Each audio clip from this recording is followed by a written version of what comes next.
주님의 은혜가 3부 예배 오신 여러분들이 함께 하시기를 예수님의 이름으로 축복합니다. 요한복음 1장 35절 본문인데요.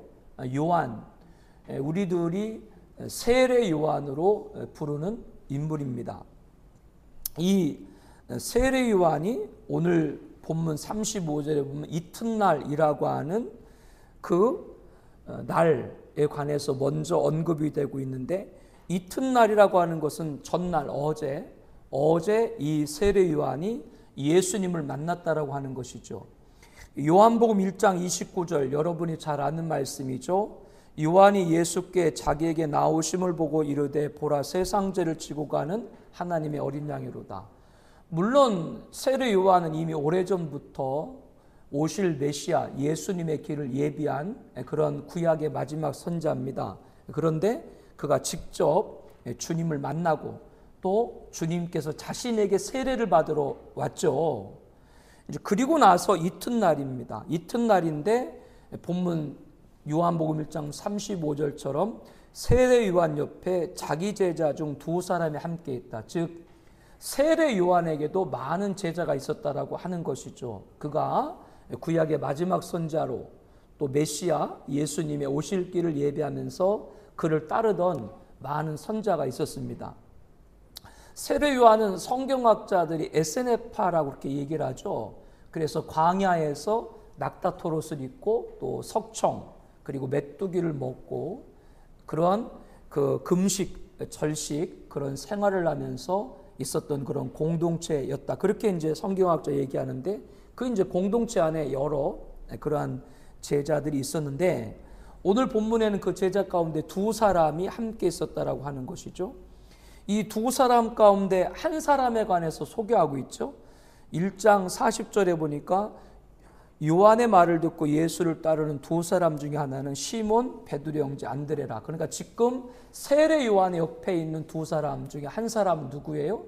안드레이고, 그리고 또 한 사람은 이 요한복음의 저자인 사도 요한으로 그렇게 우리들은 이것을 보고 있습니다. 이 제자들이 있는 가운데 세례 요한이 예수님을 소개하는 것이죠. 36절에 예수께서 거니심을 보고 말하되 보라 하나님의 어린 양이로다. 즉 자기가 이전에도 제자들한테 말했거든요. 앞으로 오실 메시아 구원자 예수님께서는 온 세상의 죄를 짊어지고 갈 어린 양이 될 것이다. 그래서 그렇게 제자들한테 가르쳤고, 이제 그 제자들이 자기들 앞에 계신 예수님을 그들이 보고 있을 때 세례 요한 옆에서 바로 저분, 내가 그동안 증거했던 저분이 바로 세상 죄를 짊어지고 가는 하나님의 어린 양이로다. 이렇게 자기 제자들에게 예수님을 소개를 한 겁니다. 38절에 예수께서 돌이켜 그 따르는 것을 보시고 물어 이르시되 무엇을 구하느냐. 여기 보면은 예수님께서 돌이켜 그 따르는 것을 보시고 무엇을 이르시되, 예수님을 따랐다. 그 따랐던 사람이 누구예요? 37절에 보니까 두 제자, 그 두 제자가 누구랬어요? 안드레와 그리고 사도 요한. 그들이 이제 세례 요한을 떠나서 누구를 따른 거예요? 예수님을 따른 제자가 됐다. 그런 얘기입니다.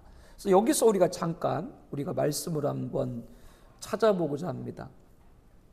교회가 이렇게 개척을 하고 설립을 하게 되면 뭐 여러 그런 케이스도 있는데, 목사님이 사모님과 단둘이서 개척하는 그런 경우도 있고, 또 어떤 교회에서는 그 교회에서 교회의 어떤 정책에 따라서 교회를 개척하고 거기에 그 교회 부목사님이라든가 이런 분들을 그 교회에 설립한 교회를 가서 목회를 하도록 하는 경우가 있고, 뭐 여러 가지가 있어요.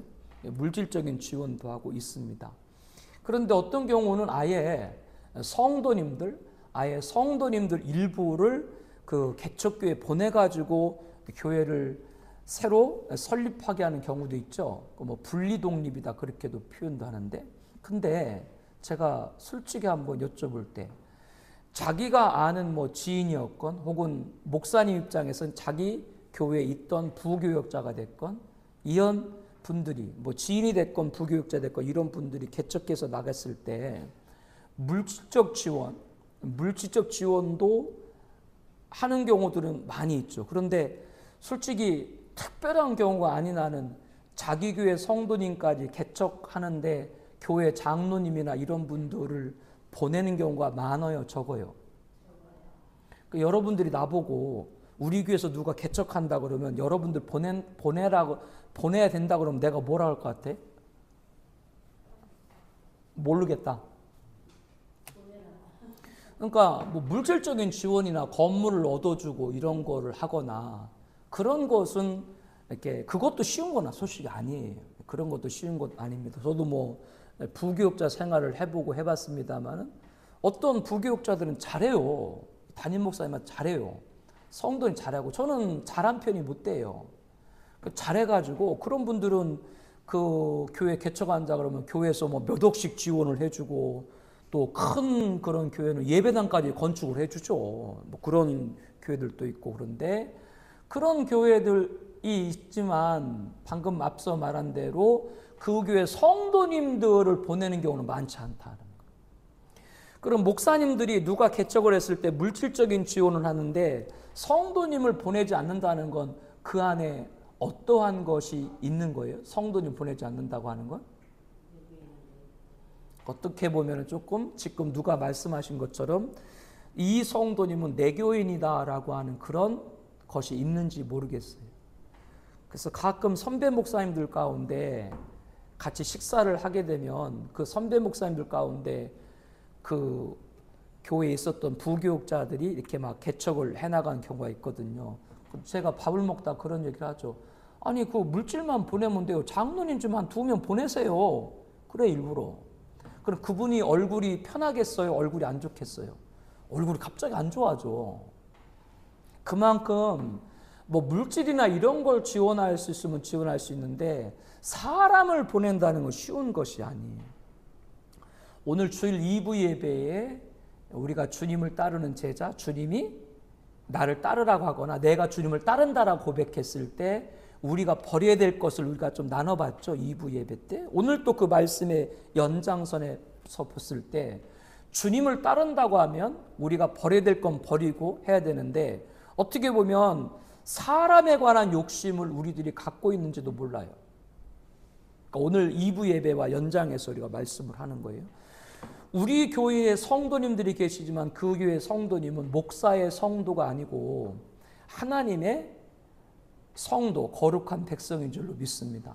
누가 사람을 보내는 걸 좋아할 사람이 어디 있겠어요? 더군다나 성도가 많은 교회도 아니고 성도가 많지 않은 교회에 그 몇몇 교회 성도님들이 그 교회에 충성을 하고 있는데 그분들 가운데 한두 분이라도 없으면 그 당장이 그 교회에 미치는 그런 영향은 크죠. 어제 우리 속한 총회 노예에서 강도사들이 목사고시를 보고 그래 합격을 해야 이제 목사님이 되고 안수 집사님들이 장로고시를 보고 그래 합격해야 장로님이 돼요.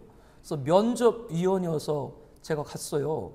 근데 갔는데 여러 교회에 이제 장로 피택자들이 왔는데 그 중에 한 분은 바로 옆에 있는 교회야. 바로 옆에 있는 교회. 어디 교회인지 알잖아요. 바로 옆에 있는 교회. 여기 있는 교회예요. 거기서 이제 한 분이 오셨어요.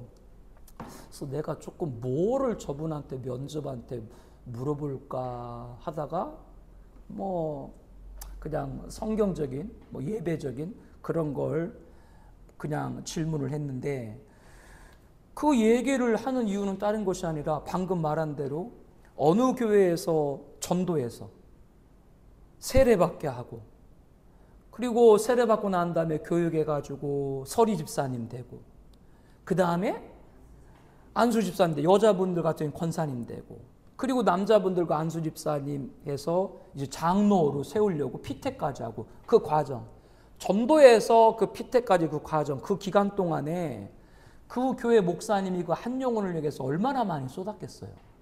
한 사람 여러분 장로 한 분 세우는 거 그거 쉬운 일 아니에요. 어떻게 보면 성경적으로 교회는 건물이 교회가 아니잖아요. 성경적으로 교회는 우리가 교회지. 예수님을 구주로 고백한 우리가 교회고 여기는 건물 예배당 당이죠. 그렇기 때문에 성도 한 사람을 세운다는 건 교회 하나를 세우는 거가 관한 얘기라는 거예요. 예를 들면 이런 예배당 하나를 세우는 것보다 어떻게 보면 더 어려울 수가 있는 거예요. 이 예배당을 세우는 것도 결국 누구를 세워요?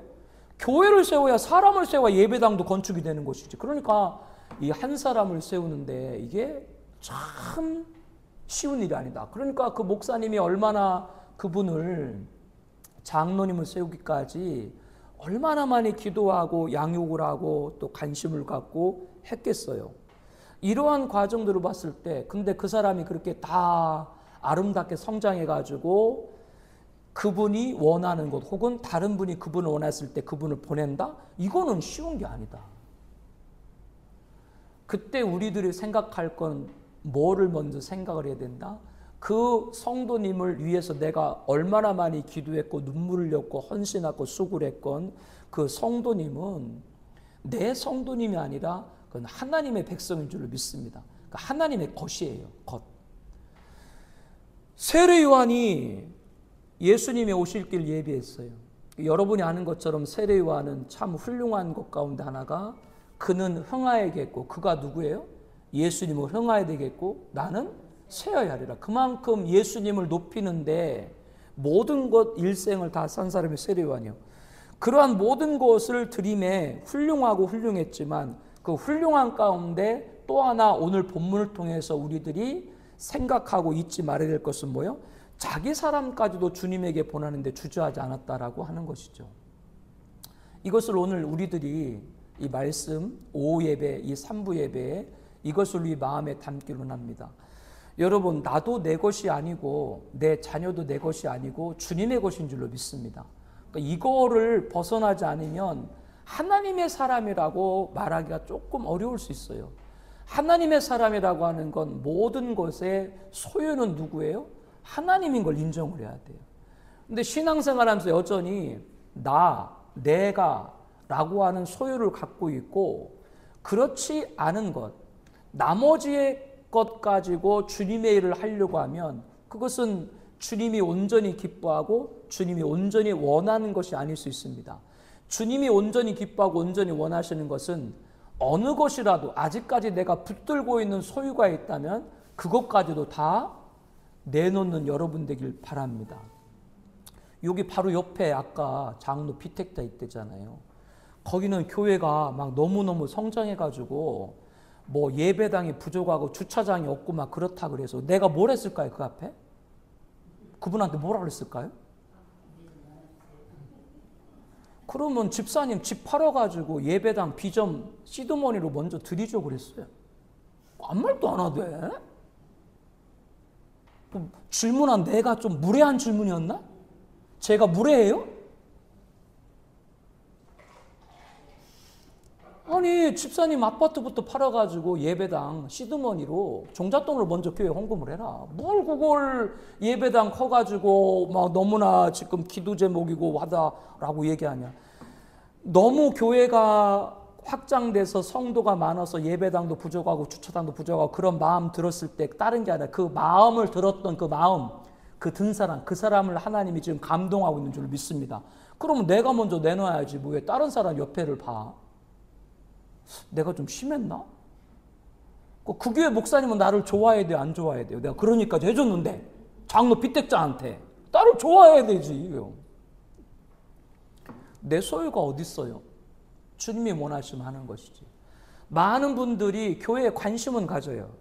교회에 관심은 갖고 관심 갖고 있기 때문에 이러이러한 일에 생각도 많이 해요. 그런데 관심도 많이 갖는 것도 좋고 거기에 생각도 많이 하는 것도 좋고 기도도 많이 하는 것도 좋지만 거기에 따라서 내 소유라고 하는 것이 있을 때 그것까지도 무너뜨릴 수 있는 여러분 되길 바랍니다.